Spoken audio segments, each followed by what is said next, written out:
Le plaisir est pour nous de vous retrouver comme tous les mercredis à l'écoute de Radio Djena. C'est bien l'heure de Djena Sport. Nous évoquons plusieurs sujets. Élections au sein des fédérations sportives nationales. Nous sommes en année des Olympiades. Le duel est bien rangé selon l'opinion entre le ministère des Sports et des Loisirs et le CNO Togo à travers justement ces renouvellements de comités au sein des fédérations sportives nationales. On évoque également le renouvellement au niveau des districts et ligues de football du Togo. La FTF entre normalisation et règlement de compte. Et puis, quelle autre option pour Nibambeli d'arrêt avant bien sûr de jouer l'Algérie en double confrontation comptant pour les 3e et 4e journées de qualification menant au Maroc 2025. On en parle avec des consoeurs. Aujourd'hui, sur ce plateau, nous sommes avec Fifi Sogbavi, directrice générale de Togo, au foot.tg. Fifi, bonjour. Bonjour Latif, je salue le plateau, je salue également vos auditeurs et vos internautes. Plateau complété par la directrice générale de Radio Djena, Edwige Godi Apedo. Bonjour. Bonjour Latif, bonjour aux auditeurs. Je suis journaliste, moi, de Radio Djena. Et justement, je suis entre les deux dames pour conduire cette émission. On parle d'abord du Togo à la Maramonde. C'est la Coupe du Monde de Maracana, la toute première édition. Le Togo fait fort pour l'instant. Fifi, 2 matchs, 2 victoires pour les éperviers maracaniers. Oui, le Togo fait partie quand même des habitués de du Maracana sur le continent. Et maintenant, c'est Maramonde, c'est le mondial de cette discipline qui se joue actuellement en Côte d'Ivoire. Je pense que fort de son expérience, de ses expériences passées, le Togo, pour moi, fait quand même partie des favoris de la compétition. Et le Togo est en train de tenir son rang. On espère que ça va continuer puisque le Togo est déjà qualifié pour les quarts de finale. On espère que ça va continuer comme ça, au moins aller jusqu'à atteindre le Caritas et on verra puisque l'appétit vient en mangeant. Et atteindre le Caritas et je crois que là, on pourra rêver du titre dans la compétition. Maintenant, pour revenir même à cette discipline, je crois que c'est une discipline qui commence par prendre depuis quelques années ceux qui ont porté cette discipline. M. Charlemagne de l'Ivoirien. Et puis Étienne Baffaye. Le Togolais, ils y ont cru. Et petit à petit, on commence à voir réellement que cette discipline est en train de prendre l'ampleur. On parle même du Brésil qui est là, on parle de la France qui est là. La Belgique, la Jamaïque. C'est intéressant de voir tout cela. Et les grands médias commencent à parler de cette discipline. C'est intéressant et bon vent en tout cas au Maracana. Le Maracana qui donne une nouvelle jeunesse, une nouvelle vie à ceux qui ont tourné la page en football. Lorsqu'on parle du Togo, on parle des Ouro Mustafa, les Yedi Baoma, Espoir, les Wega et Meassin.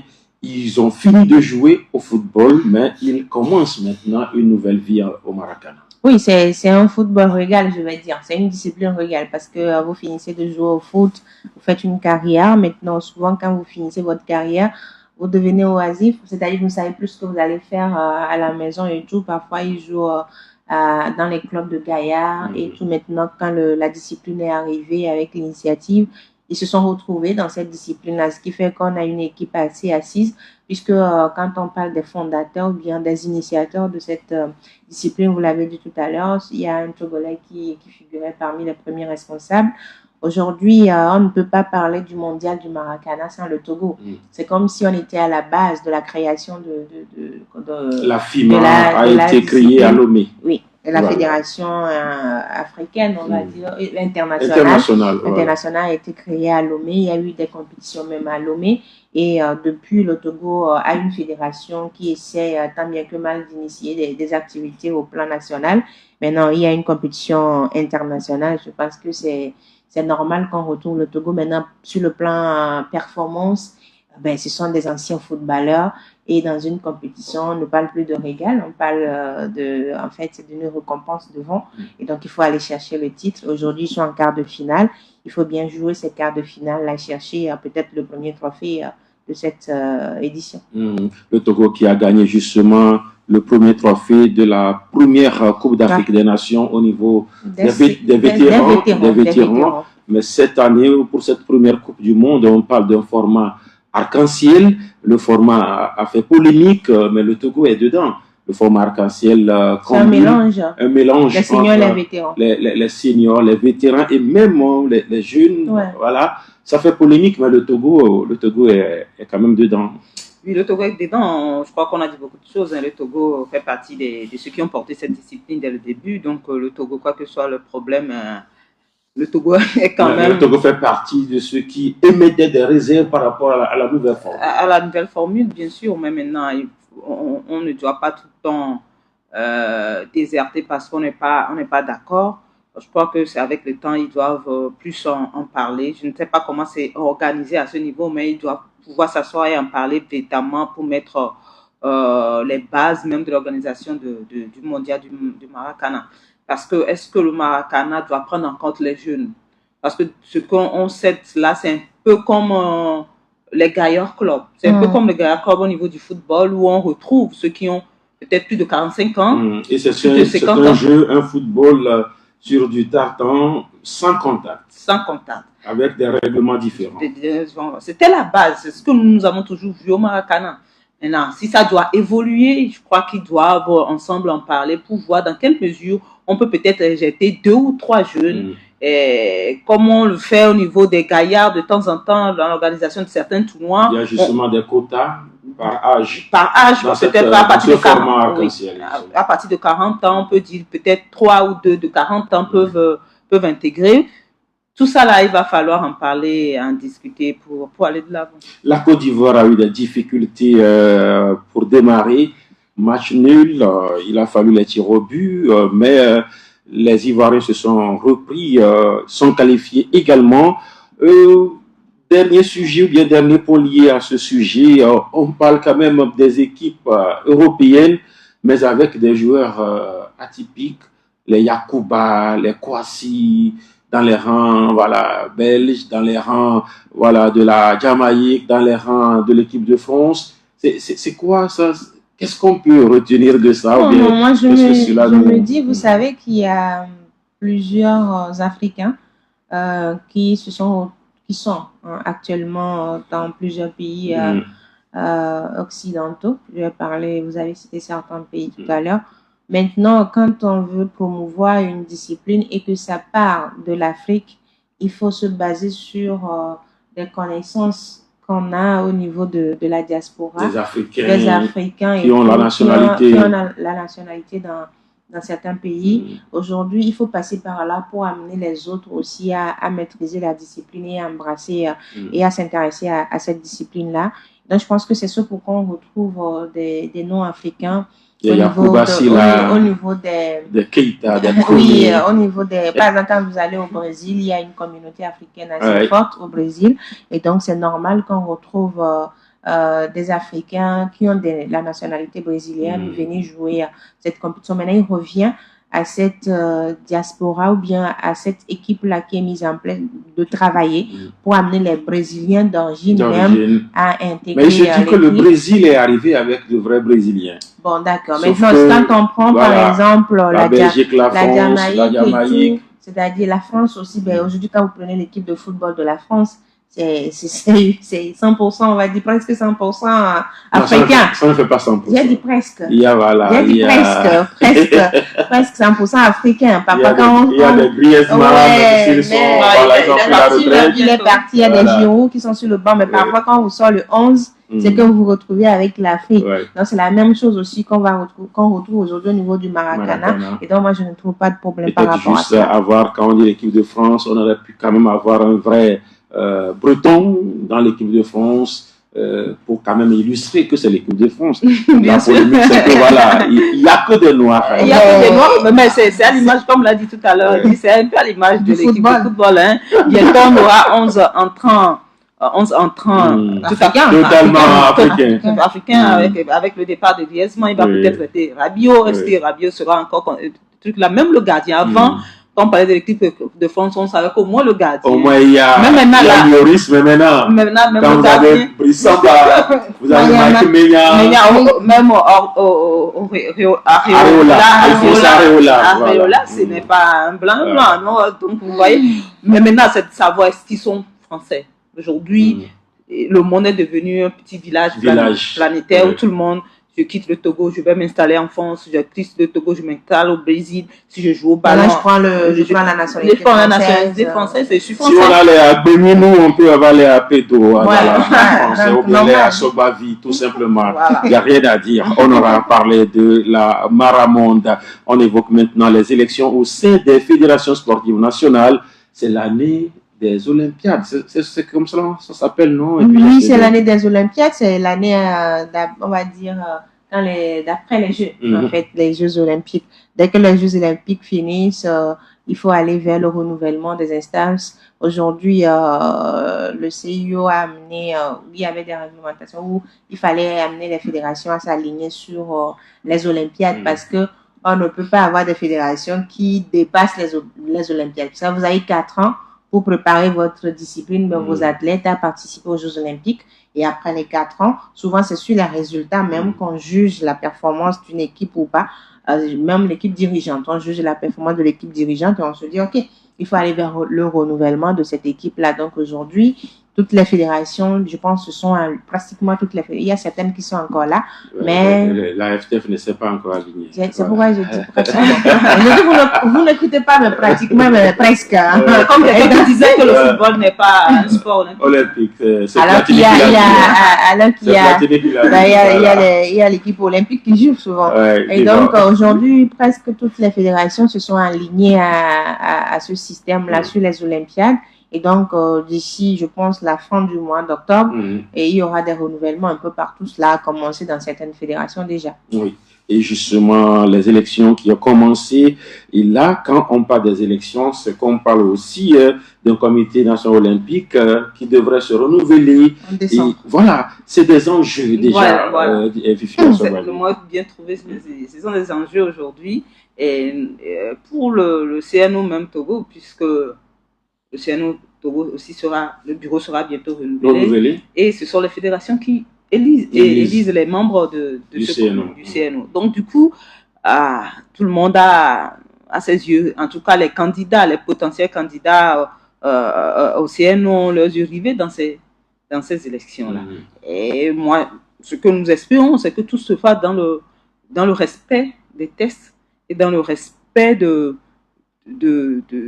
valeurs olympiques. Voilà, olympiques. Et c'est de bonne guerre. Il va falloir se positionner. Il va falloir avoir un projet bien en forme au niveau des fédérations et puis aller à ces élections-là pour les gagner et dans le but d'apporter quelque chose à notre sport. C'est le plus important avant même de penser au CNO Togo, avant même de penser à devenir président du CNO Togo.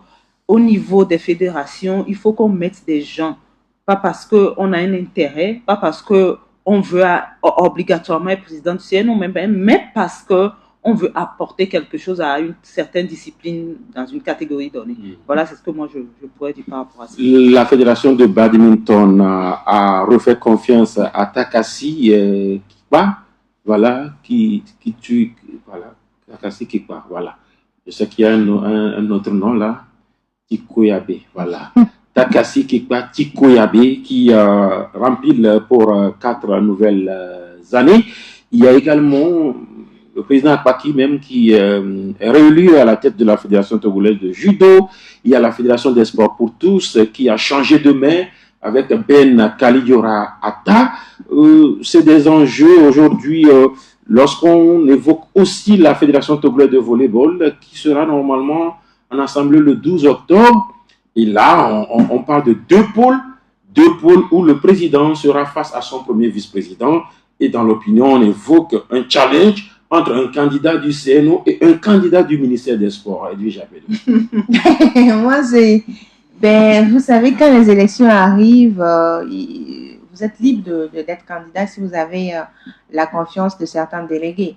Maintenant, comme Fifi l'a dit, les délégués doivent juger des programmes et non des personnes ou et non des appuis aussi, parce qu'aujourd'hui, on prend l'histoire du volleyball, le volleyball était à un niveau donné. Après, il y a eu un flop. Je ne sais pas si ils se sont endormis ou qu'est-ce qui s'est passé. Le volleyball ne bougeait plus. Jusqu'à ce que Noël Tadegnon ne reprenne la main. Il est revenu avec une fougue, avec de nouvelles idées, avec certains projets où il y avait même un projet pour le volleyball à l'école qui a repris, des compétitions qui ont repris petit à petit. Il y a eu restructuration. Il y a eu restructuration. On a revu les tests aussi de la fédération, les statuts de la fédération. Il y a eu également quelques aménagements au niveau des infrastructures et des réformes au niveau de la fédération. Ça veut dire qu'il y avait un gros boulot à faire et en 4 ans, ce n'était pas possible de réaliser. Il a fait 2 ans. Hein? En 2 ans. En 2 ans, parce qu'il n'a pas fini, puisqu'il faut maintenant se mettre sur... Il était comme un comité de normalisation qui n'existait pas son nom. Donc, il est arrivé pour entamer des réformes, pour entamer certains projets et tout. Maintenant, il faut aller vers des élections pour vraiment voir si ils vont lui donner encore confiance. Maintenant, il revient au délégué de juger du travail et de la qualité de la personne qui va venir à la tête de votre fédération. Certes, c'est un duel entre le président actuel et le vice-président. Mais le vice-président, il est libre d'être candidat. Le président aussi, il est libre d'être candidat parce que s'il veut remplir, il remplit. Maintenant, il revient au délégué de juger. Parce que moi, je dis, quand vous avez connu des problèmes et que maintenant, il y a une petite, on va dire, un début, c'est à vous de voir est-ce que lui, il est bon pour nous ou pas. Est-ce que l'autre qui arrive aussi est bon. Ce n'est pas une question de telle personne est soutenue par... Est-ce que la question est... Oui, en fait, le souci, c'est quoi? Aujourd'hui, au Togo, le problème qu'on a... Est-ce que les soutiens, est-ce qu'on peut s'en passer? Oui, moi, je dis, est-ce que on peut s'en passer? On peut s'en passer. On ne vient pas à la tête d'une institution parce qu'on a le soutien de X ou Y.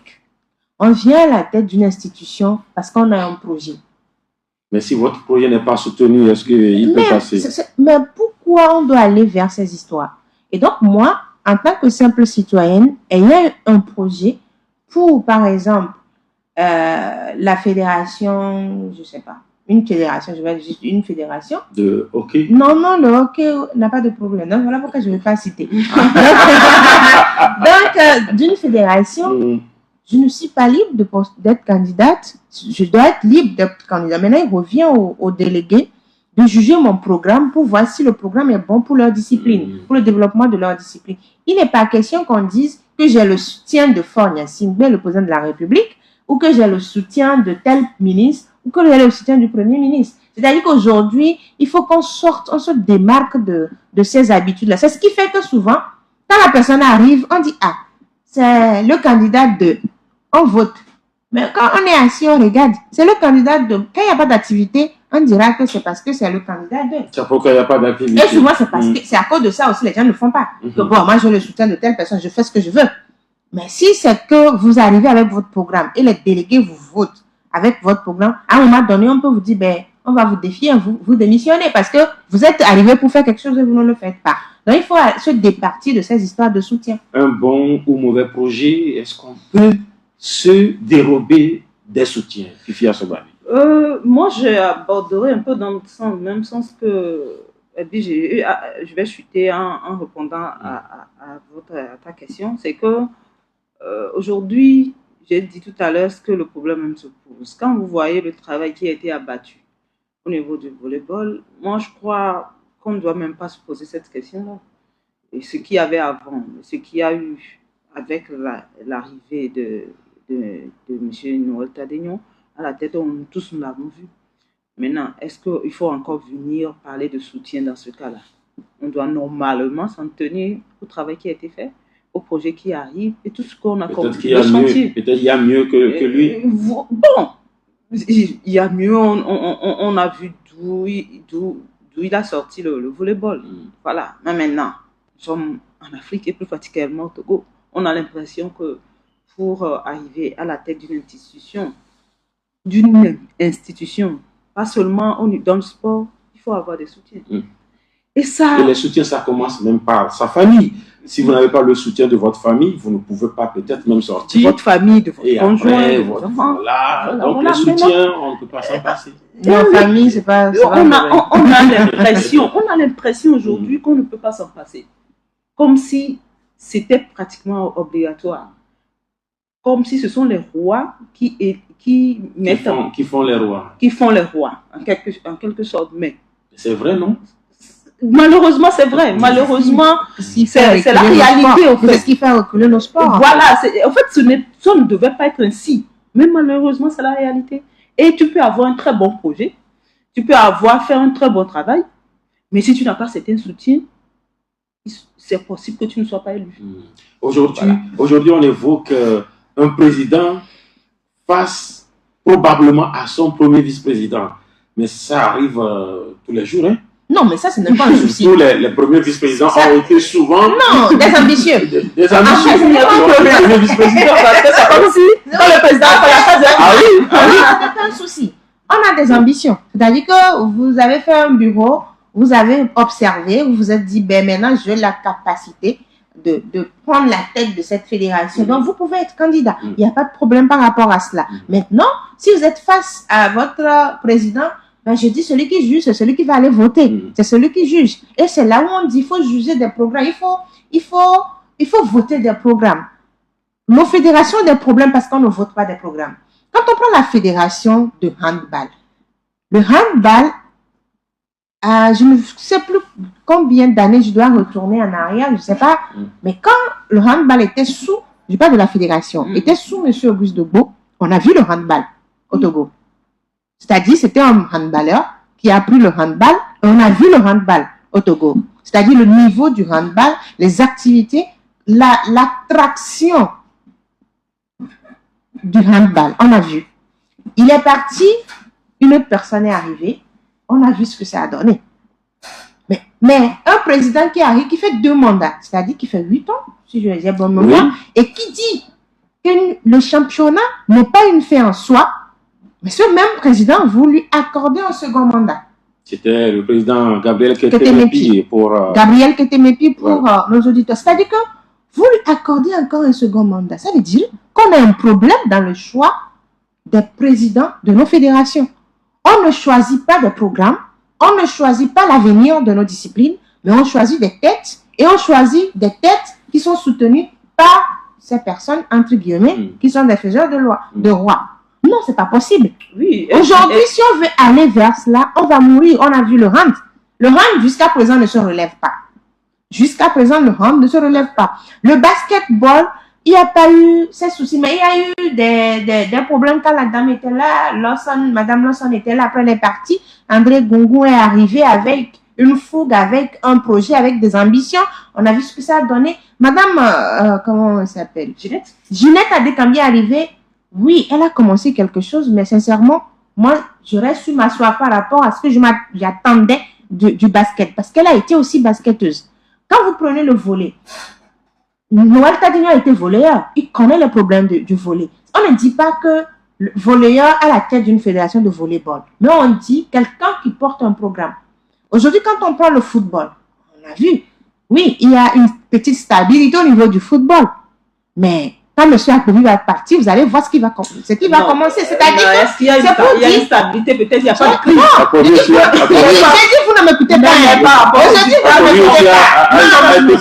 Non, j'ai dit, ce n'est pas seulement les sportifs. J'ai dit, vous ne m'écoutez pas aujourd'hui. Vous ne m'écoutez pas. Vous ne m'écoutez pas. Si vous m'écoutez, vous allez comprendre. Parce qu'au fait, ce n'est pas la stabilité, c'est les résultats que nous voulons. On a eu des crises au niveau du football, on a eu des résultats. Avec la meilleure, la finalité, c'est les résultats. Il y a une petite stabilité. C'est pourquoi je dis vous ne m'écoutez pas. Bon, il y a une grande stabilité. Non, il y a une grande stabilité. Ce n'est pas quand il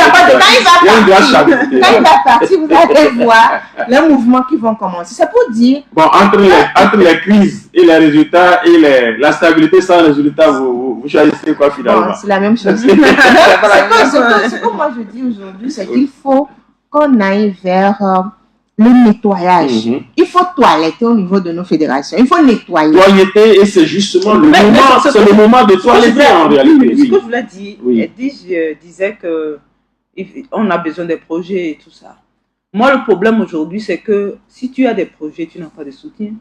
Tu peux beau avoir des projets. Si ceux qui doivent te soutenir ne te soutiennent pas, tu vas venir avec tes projets, tu n'auras pas de financement, tu n'auras pas de financement, tu n'auras pas de moyens. Au finish, on va dire que tu n'as rien foutu.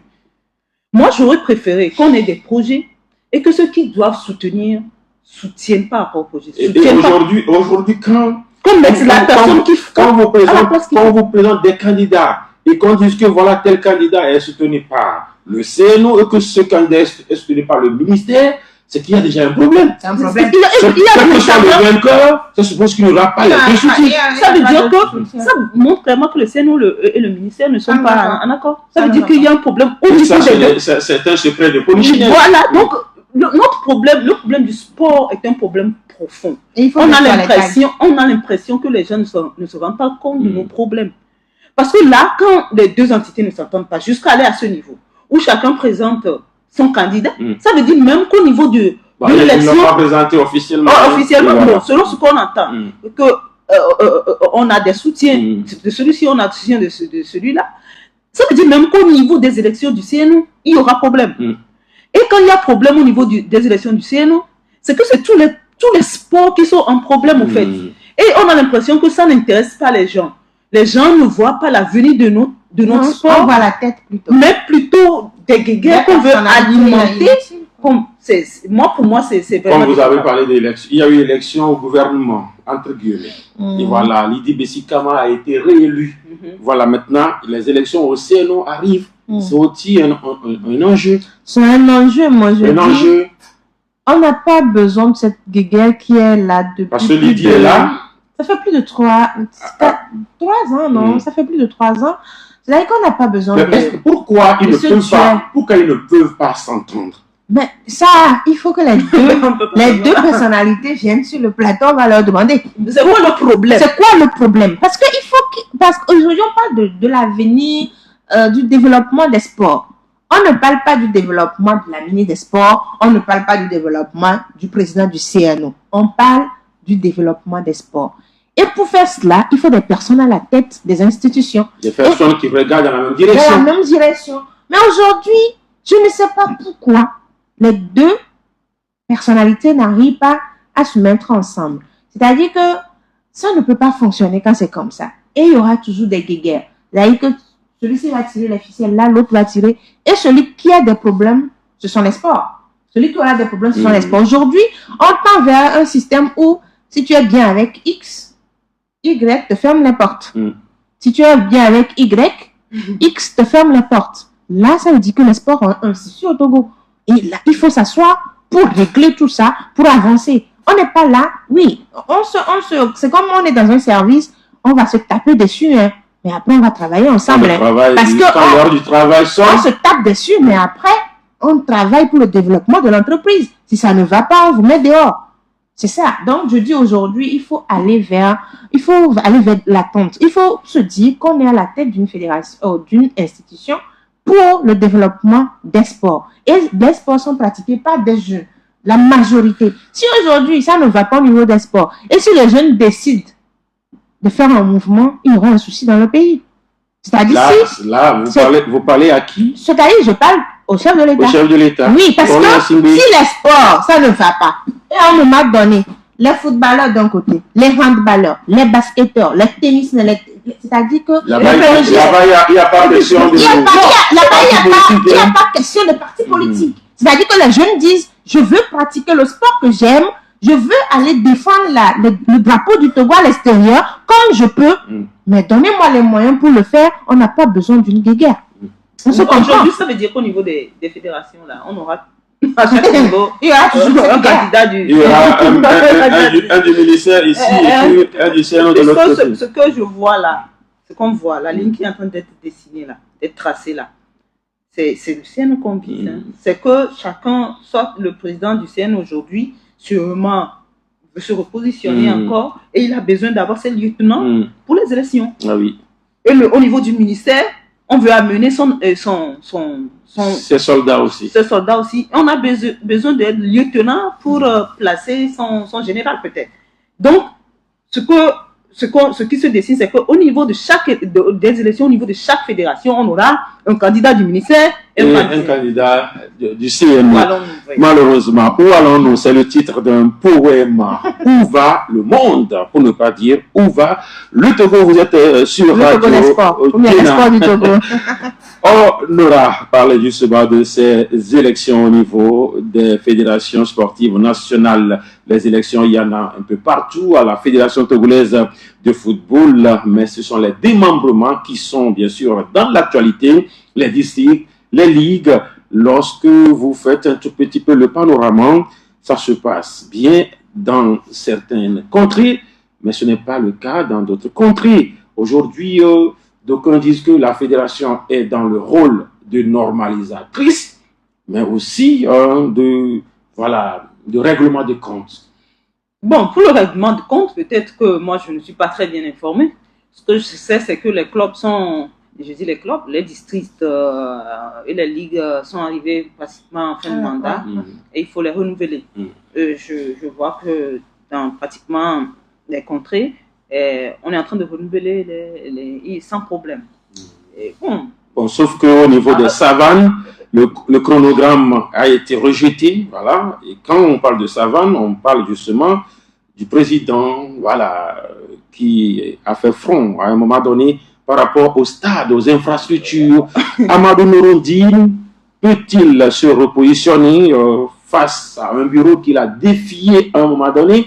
Et quand on a constaté justement qu'il s'est aussi, mis au travers des intérêts entre la fédération, entre le ministère, ça fait beaucoup et dans l'opinion ça parle.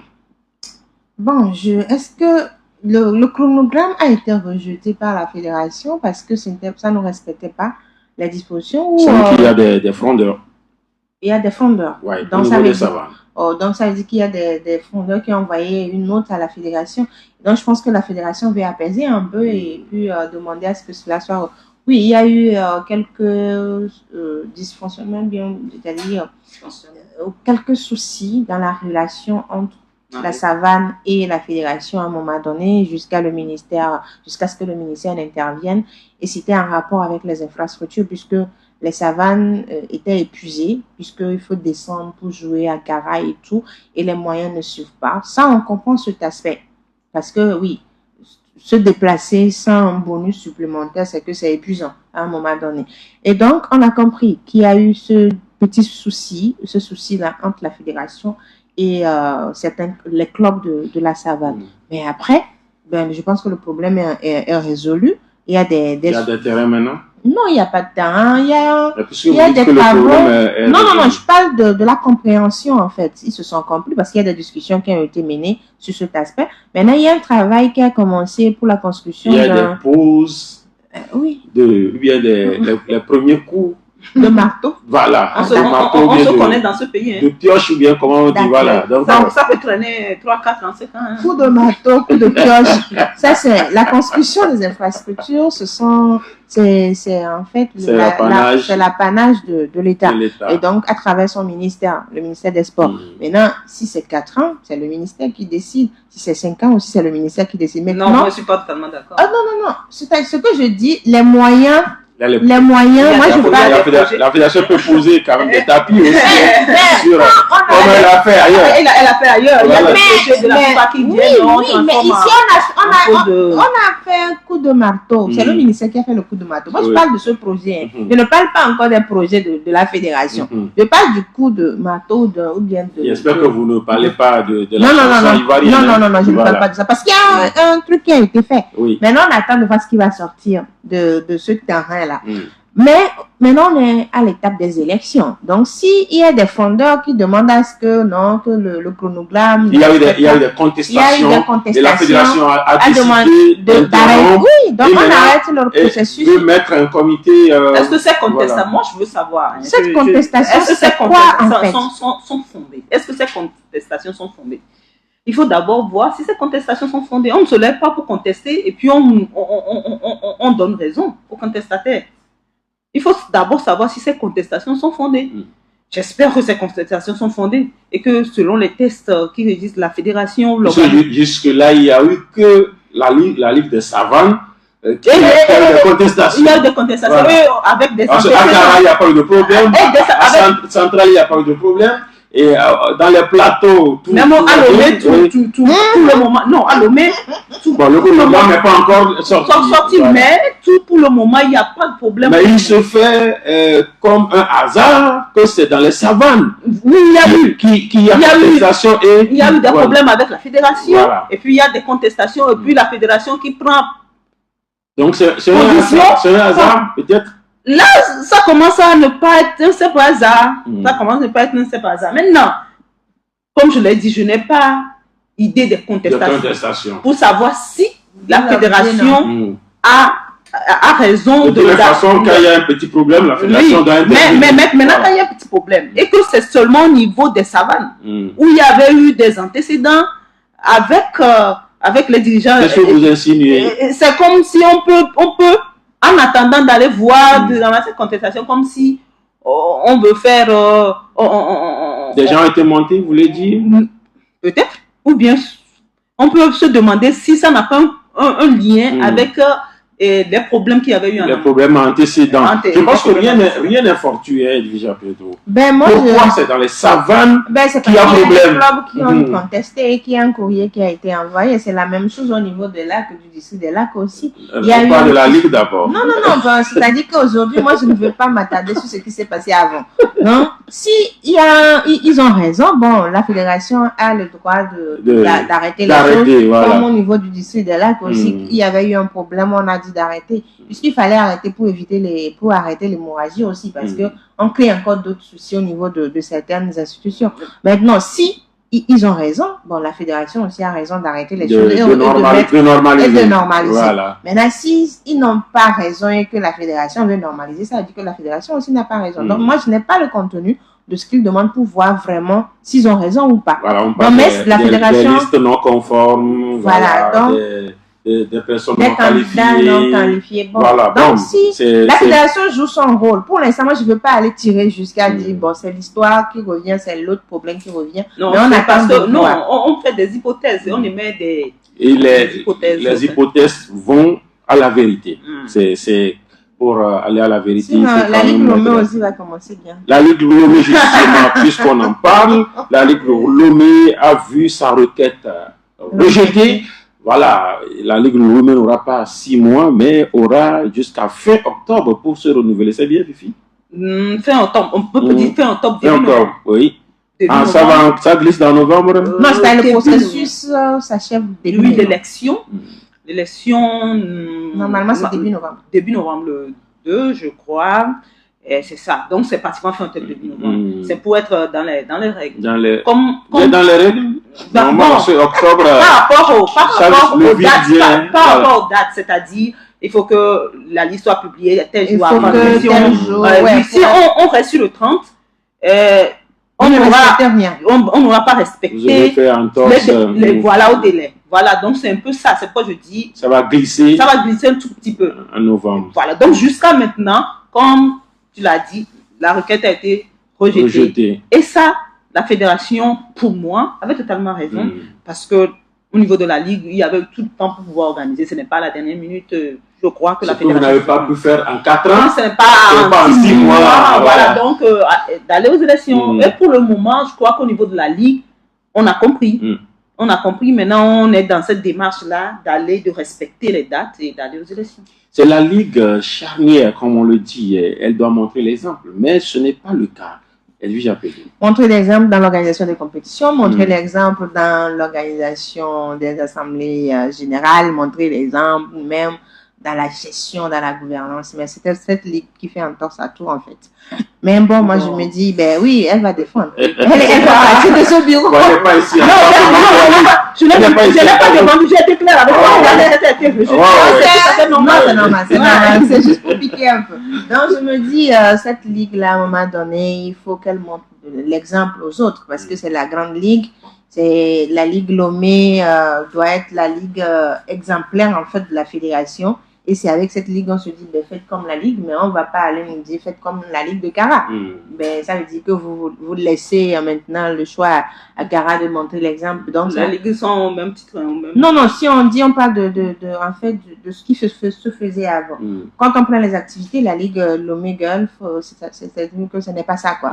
C'est-à-dire, ce n'est pas un exemple. Maintenant, alors qui se dit que c'est la ligue qui est, par rapport à la superficie, elle est grande. Non, pas tellement grande, qui pouvait cerner. Oui, en fait, qui pouvait gérer facilement. Ça fait deux districts. Alors et que, voilà. Le district du Golfe est assez grand, mais le district du Golfe a essayé de mettre en place des choses pour pouvoir contrôler en fait cette superficie. Donc, la Ligue aussi facilement pouvait faire la même chose. C'est une bombe aussi, hein, la Ligue du district. Le district Lomé Golfe. Voilà pourquoi je dis qu'il y a plusieurs choses. Donc, maintenant, c'est à la Ligue, maintenant, puisqu'ils sont, la fédération a rejeté la demande, il faut aller vers les élections. Et comme tout le monde veut être candidat aussi, on verra ce que ça va donner. C'est de bonne guerre. C'est de bonne guerre. Est-ce que les noms même qui se chevauchent n'expliquent pas également les problèmes qui se chevauchent? District Lomé Golf, Ligue Lomé Golf.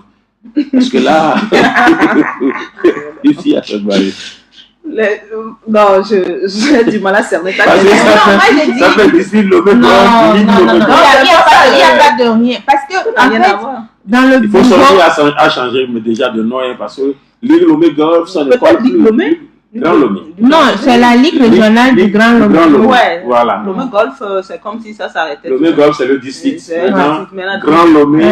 La Ligue régionale du Grand Lomé. À Gagnivé et puis Golf. En fait, moi je dis, quand on est dans un bureau et à un moment donné, il n'y a pas une cohésion, c'est-à-dire ça va dans tous les sens, est-ce que ça donne à l'approche des élections? C'est-à-dire ce bureau-là, c'est vraiment une bombe. C'est-à-dire que vous parlez maintenant du district. Je parle de la Ligue. C'est une bombe. C'est-à-dire, on ne peut pas venir à la tête d'une institution et après s'attaquer. C'est-à-dire, on arrive ensemble pour défendre. On a des objectifs, quoi, en fait. On a une mission à réaliser ensemble. On a un projet de liste. En venant, on a un projet en arrivant. Mais on arrive avec ce projet d'un coup. Chacun part de son côté, avec des incompréhensions, avec des attaques et tout. C'est ce que ça donne. Le mot n'est pas fou. Il y a eu beaucoup d'attaques. Hein, non, avec des attaques, ils sont même allés jusqu'à... Ils ont failli même se frapper là-bas. Il y a la boxe qui est arrivée là-bas aussi. Donc, c'est la boxe. Tu m'informes. La boxe thaïlandaise. Elle m'informe. Je ne t'informe pas. Il y a la boxe thaïlandaise qui est arrivée là-bas. Mais Muay Thai, c'est ça? Muay Thai ou quelque chose comme ça. Oui, quelque chose comme ça. Donc, voilà. Moi, ce que je dis, c'est que on ne peut pas arriver avec un projet, arriver avec une liste, arriver avec une vision et puis venir aller vers Muay Thai. C'est pas possible. Et aujourd'hui, on voit ce que ça donne. C'est parce qu'il y a eu ça que tout le monde dit, ben moi, je suis candidat. Bon, quand on prend cette liste-là, ce bureau qui est en train de partir, je pense que c'est Fifi à Sabavi et Togbu Palikpacho maintenant qui s'est calmé, seuls qui ne veulent pas être candidats. Non, il y a non. Je dis, vous ne voulez pas vous prendre la liste Fifi à Sabavi? Pas maintenant, parce que vous avez une association. Elle a une association. C'est-à-dire, vous comprenez ce que je veux dire. Et que si j'ai dit si maintenant qui est revenu, ça veut dire que lui aussi, il a dit non, il ne va plus passer, c'est beaucoup. Donc voilà. Togbu n'est plus candidat? Non, Togbu il n'est plus candidat. En tout cas, c'est ce qu'il a dit. Je crois qu'il va respecter. C'est un chef traditionnel. Togbu, c'est Cristiano. Il dribble, il revient, il dribble. Non, mais vous savez, quoi qu'on dit, c'est un chef traditionnel qui respecte certaines choses. Quand des chefs traditionnels, souvent, qui nous donnent des conseils, qui nous parlent, dire certaines choses, revenir sur ça serait difficile. C'est pourquoi je dis... Chef traditionnel au Togo? Oui, mais j'ai confiance en lui. Mais il y a des chefs qui vont et qui reviennent. Non, il y a plein d'exemples. Qui ont dormi dans les aéroports.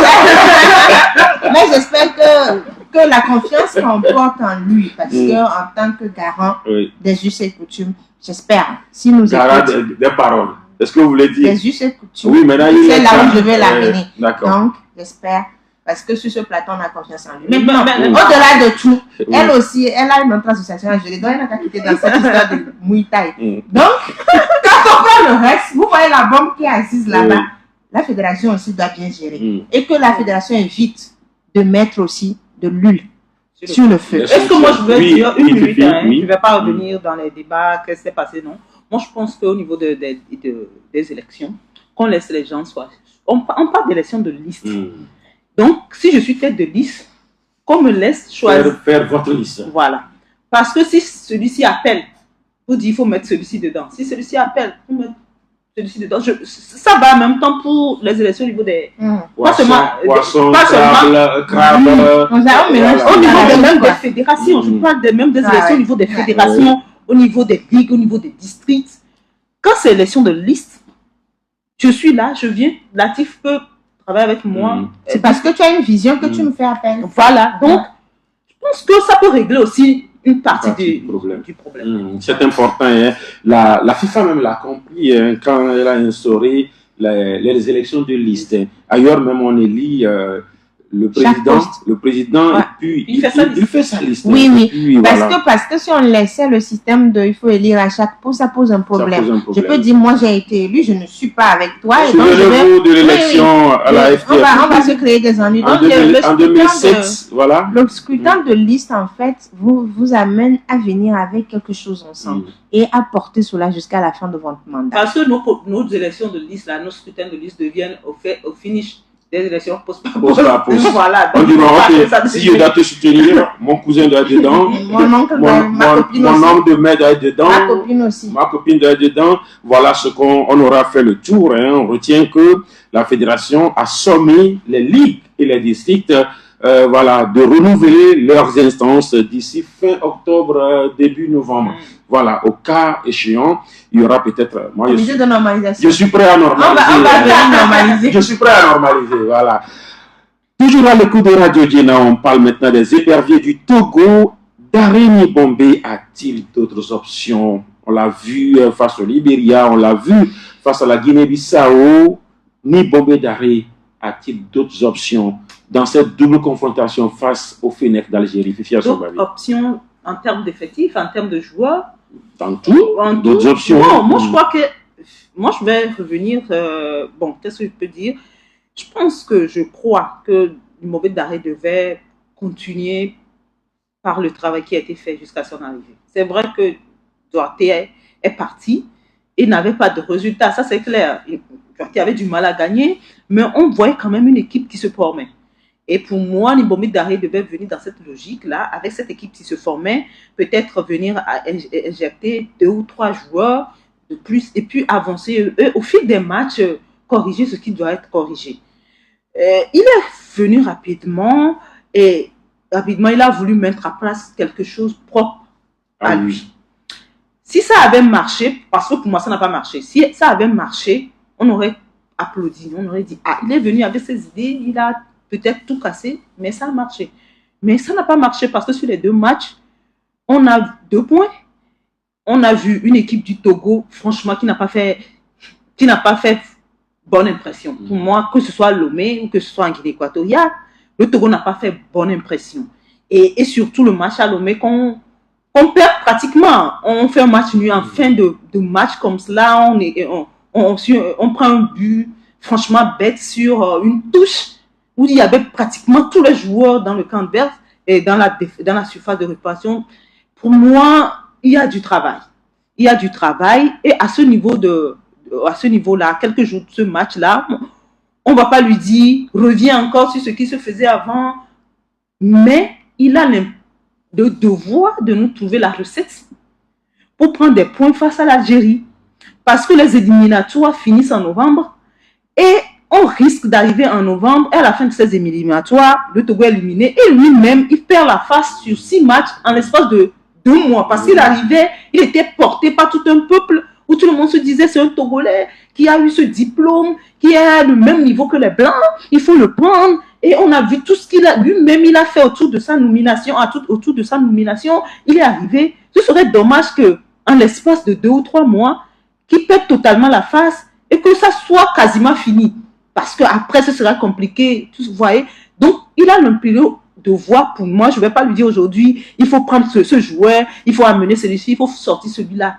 Il a maintenant l'impérieux devoir de voir ce qu'il a fait sur les 2 premiers matchs, de voir ce qui se faisait, de faire la conclusion et de nous sortir une équipe qui puisse prendre des points face à l'Algérie. Parce que si on ne prend pas des points face à l'Algérie, je crois que notre qualification sera hypothéquée. Alors, Dari s'est jeté à l'eau, il n'a pas eu un seul match amical. Normalement, c'est moins de pression parce qu'il a déjà joué 2 matchs. Sauf que les 2 matchs qui arrivent, c'est face à l'équipe favorite du groupe, Edwige Apedon. Ça serait vraiment difficile parce que le Togo se déplace et reçoit. Après, quand on prend les 2 matchs disputés par le Togo, moi je n'ai pas été convaincue, Fifi l'a dit tout à l'heure, par le jeu produit par les éperviers du Togo, pas convaincue également par les joueurs convoqués par Nipombe Daré. Et du coup, les joueurs. Oui, c'est un joueur. Il a laissé certains. Non, les joueurs qui sont arrivés quand on commence, quand vous arrivez en même temps à la tête d'une sélection, il y a toujours un rapport qui est déposé par l'ancien qui part. Et quand vous voyez le rapport de cet ancien, vous dites qu'il y a un travail qui a été effectué, vous pouvez vous rabattre sur cela. On a eu à dire ça à Paolo Duarte, mais il n'a pas écouté. Il est arrivé, il a commencé par l'équipe qui était au CHAN pour le Togo. Et il a fait un bon match. Les éliminatoires du mondial. Il a fait un bon match. Mais juste après, il est rentré dans d'autres choses où on a vu ce que ça a donné. Mais vers la fin de son contrat, il a trouvé la recette. Il a trouvé la recette. Sauf que les résultats ne suivaient pas. Maintenant, Nipombe est arrivé, il devait continuer sur cette recette-là, trouvée par Paolo Duarte, apporter quelques touches pour voir si ça peut aller. Et maintenant, au fur et à mesure, il peut changer les choses. Mais il n'a pas fait cela parce qu'il avait en tête quelque chose. Il voulait gagner. Il voulait gagner. Il ne voulait pas jouer bien comme Duarte. Mais il voulait gagner. Mais les joueurs qu'il a amenés là, ils ont gagné. Ils n'ont pas gagné. Maintenant, face à l'Algérie, il faut gagner. Il ne faut pas répéter les mêmes choses, les mêmes erreurs. Il faut gagner. Il faut mettre en place un système. Il faut appeler des joueurs qui sont prêts à gagner avec vous. Pas des joueurs c'est-à-dire qui jouent avec des freins, des joueurs, on se demandait parfois, il y a certains joueurs, on se dit, ben, lui aussi, il joue au foot. C'est-à-dire, on n'a pas besoin de ça, on a besoin de points. Le Togo a besoin des points pour ces éliminatoires-là. Si le Togo ne prend pas de points face à l'Algérie, on reste à Lomé. Et les gens vont aller au Maroc, comme en Côte d'Ivoire. Et quand on dit le Togo a besoin de points, pensez-vous pouvoir avoir des moyens d'avoir des points face à l'Algérie? Est-ce qu'il y a les moyens? Actuellement, en toute honnêteté, si on laisse le chauvinisme de côté, si on veut parler en tant que journaliste, ce sera compliqué de prendre des points face à l'Algérie. L'Algérie, c'est 2 matchs, c'est deux victoires. 2 victoires. 6 points, aucun but concédé. Et 5 buts marqués. C'est ça l'Algérie aujourd'hui. L'Algérie qui avait même du mal à voyager vers ici, par le passé, était au Libéria et il en a mis 3 ou 4. Je pense 3. 3. Il en a mis. Match aller 2. Ils ont mis 3. Ça fait 5. 5 buts marqués en 2 matchs. Ils ont mis 3 au Libéria. Moi, ça m'a interpellé. Parce qu'avant, on disait, c'est vrai que l'Algérie est venue en tout temps ici nous marquer 4 buts. Mais quand on voit un peu l'Algérie, c'est toujours compliqué de voir l'Algérie jouer en Afrique occidentale, en Afrique centrale. La chaleur, tout ça là. Mais la dernière fois, l'Algérie. N'oubliez pas qu'ils ont infligé 4-1 au Togo. C'est ce que je disais. À part, c'est vrai, ce score, il y a eu ce score, mais quand on voyait un peu, en général, c'était un peu compliqué pour l'Algérie. Mais la dernière fois, l'Algérie l'a fait au Libéria, en montrant clairement ses ambitions dans ces éliminatoires-là. On a vu, c'était une canne ratée, mais l'Algérie veut voilà. Mais maintenant, quand vous voyez, l'Algérie a l'intention de se qualifier après 4 journées. Quand vous voyez l'ambition, tout ce qui se dit en Algérie. Et quand vous dites 4 journées, vous incluez les 2 matchs du Togo. Parce que sur le plan aujourd'hui d'effectifs, l'Algérie est devant nous. Du moral, l'Algérie est devant nous. du vécu, l'Algérie est devant nous. Donc, quand nous mettons tout ça dans la balance, on se dit que ces 2 matchs-là sont des matchs qui seront très difficiles pour le Togo.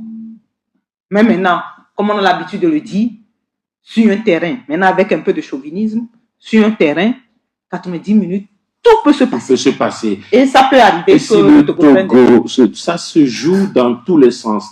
Si jamais le Togo laisse l'Algérie prendre 6 points, c'est que derrière l'Algérie va se qualifier et l'Algérie pourrait peut-être même lever le pied par rapport à la 4e et à la 5e et à la 6e journée. Ils ne sont plus obligés d'aligner leur équipe type parce qu'ils sont déjà qualifiés. Ouais. Voilà. Parce qu'aujourd'hui, si l'Algérie arrive à réussir à se qualifier déjà dès la 4e journée. La 4e journée, je pense que l'Algérie va se reposer sur les autres journées à venir. Parce que pour l'Algérie, c'est déjà bon. Parce qu'on a déjà la mission accomplie. Donc, pourquoi se jeter encore dans ces 2 matchs à venir? Parce que ces analyses doivent se faire au niveau du staff. Du staff du Togo. Donc, ça veut dire que le Togo ne doit pas permettre à l'Algérie de se qualifier après 4 journées. De se qualifier à Lomé. Après 4 journées. Surtout, ils jouent la 4e journée à Lomé. Je crois qu'aujourd'hui, l'Algérie, c'est minimum 4 points. Ouais. Dans leur tête, là, ils se disent victoire, minimum 4 points. À la maison et puis à l'extérieur, un nul. Mais si jamais ça s'ouvre, ils vont prendre les 3 points. Donc, le bon résultat du Togo, c'est combien de points face à l'Algérie? Pour moi, le bon résultat, c'est 3 points. C'est minimum 3 points. Et si on peut prendre 4 points, pourquoi pas? Les points de la 4e journée. Au moins 3 points. Si on prend 3 points, on aura 5 points. Les 2 derniers matchs, je pense que c'est jouable. Voilà, ça doit être l'ambition du Togo à ce niveau-là. Mais si jamais on perd ces 2 matchs-là, je crois que ce sera compliqué. Moi, je pense que les points de la 4e journée, il faut miser sur le match à domicile à Lomé, gagner le match à domicile. Mais s'il faut match nul à l'extérieur, c'est bon. Mais il faut se dire qu'on a 3 points à prendre, quoi. Et c'est 3 points à prendre, c'est important de pouvoir jouer et de lorgner également. Et lorsqu'on parle de l'effectif du Togo, pensez-vous qu'il y a des joueurs qui n'étaient pas arrivés lors des premières et deuxième journées? Moi, je vais parler de gardiens. Parce qu'aujourd'hui, on a 2 gardiens qui, à chaque compétition, sont constants et avec leur club et qui montrent de belles choses sur des compétitions. D'abord, le gardien Sama de Mahadiou de l'Asco Dara. C'est un titulaire incontestable. Sans ce joueur, ce que Asco a eu face à Odjoliba à Lomé, ce serait pire. Mais c'est seulement les joueurs d'Asco qui ont décidé de ne pas aller en phase de groupe, quoi. Voilà. Mais lui, il a fait son job. Donc, quand Libombe Daro est arrivé, je me suis dit, aujourd'hui, on a un problème au niveau des gardiens de but. Ils pouvaient faire confiance à l'un des gardiens locaux qui sont en forme. Maintenant, essayez avec ces gardiens-là pour voir qu'ils préparent aussi le CHAN. Surtout qu'ils sont en train de préparer le CHAN et pour voir. Moi, c'est seulement sur cet aspect-là. Maintenant, les joueurs locaux qui sont là et parfois, chacun doit mériter sa place. Il y a certains qui méritent moins, c'est le poste de gardien qui m'importe. Parce qu'on ne peut pas amener des gardiens qui tuent. Au même moment, on a des gardiens qui sont bons avec leur club. Je n'aimerais pas être à la place de Libombe Daré, parce que là, les 3 gardiens qui sont là, maintenant, il y a Sama qui s'impose à lui. Ouais. Sama qui s'impose à lui, bien sûr, je suis tout à fait d'accord avec Dijon quand il parle de Sama. Quand vous voyez un gardien comme ça faire des prouesses et avec son club sur le continent, certes, Asco n'a pas réussi à se qualifier. J'aurais bien aimé que Asco se qualifie pour la phase de groupe pour permettre, pour avoir un peu de visibilité à ce gardien. Mais ça n'est pas le cas. Comme tu l'as dit, il s'impose, on doit pouvoir le mettre, ne serait-ce que dans l'équipe. Et on ne dit pas forcément de le mettre titulaire, mais il faut qu'il soit au contact un peu du niveau de l'équipe nationale, pour que lui aussi l'apprenne. Maintenant, est-ce que ça va se faire avec Libombe Daré vendredi? On saura s'il est dedans ou lui n'est pas dedans. Moi, je dis, le Togo n'a pas assez de joueurs. Le Togo, ce n'est pas le Cameroun, ce n'est pas le Sénégal. Les joueurs togolais, on les connaît. Si quelqu'un fait quelque chose de grand quelque part, on le sait aussi. Donc, en termes de joueurs, c'est ce que nous avons sur le plan international, quand nous voyons peut-être un ou deux ne sont pas appelés, peut-être placards, peut-être qui encore ne sont pas appelés. Sinon, à part ça, ceux que nous voyons chaque week-end en Europe, dans leur petit club, ils sont là. Ils sont là, peut-être debout, blessés aussi. Ils sont là. Mais on les oublie. Qui n'est pas encore de retour. Qui n'est pas encore de retour. Maintenant, il y a eu encore 3 blessés. Il y a 2 blessés actuellement. Il y a les 3 blessés. Il y a le Amenido qui a fait une très belle entrée face au Libéria, qui a été titularisé même, qui s'est blessé, qui ne sera pas là. Il y a les deux défenseurs, Omao et puis Josué, qui n'ont plus rejoué depuis qu'ils sont sortis à Lomé, qui n'ont plus rejoué avec le club jusqu'à maintenant. Ce qui est sûr, ils ne seront pas là. Donc, est-ce que c'est un problème? Bon, il comptait sur eux, puisqu'ils ont été titularisés pour le premier match. Et quand ils se sont blessés, il a dit qu'ils étaient importants. Je crois qu'il comptait sur eux. Mais maintenant, les deux n'ont pas toujours été titulaires avec le Togo. On peut faire, je pense qu'on peut faire sans eux. Et que ce n'est pas leur absence ne sera pas. On ne va pas dire demain, c'est parce qu'ils ne sont pas là qu'on a perdu, par exemple, ou on n'a pas pu gagner, tout ça là. Maintenant, il doit pouvoir faire avec ceux qui sont là. C'est ça, moi, je crois qu'il doit pouvoir faire avec ceux qui sont là. On aura le temps de reparler des éperviers avant justement ces 2 matchs capitaux. Merci à vous, Fifi Assobavi. Merci. Merci à Edwija Apedo. Un plaisir. On va se prendre rendez-vous pour le mercredi prochain pour un autre pan de l'actualité. Bye bye.